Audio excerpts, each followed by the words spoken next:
Ramazan ayı çox sürətlə keçdi. Keçməkdədir, hələ keçməyib şükür Allaha, yarısı qalıb, amma sürətlə keçir. Bu günlərdə sizə tövsiyəm budur, qardaşınız kimi, Allah'tan bir şey isteyin. İsteyin ki, hər şeyin bütövünü versin sizə, tamını versin, yarımsığın yox. Bunu isteyin və bu irfani duadır. Və ləzzətini də özünüz dadacaqsınız. İrfani bu mənada yox ki, məhrum olaq görək axirətdə yox. İrfani yəni bunun ləzzətini, keyfini çıxardacaqsınız həyatda.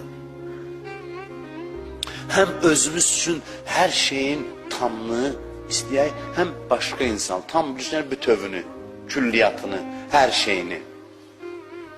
Həm bütün insanlar üçün. İnanın, dindən üz çevirən cavanların çoxu başa düşməyiblər, üz çeviriblər. Mən qınamıram, bunları öz övladım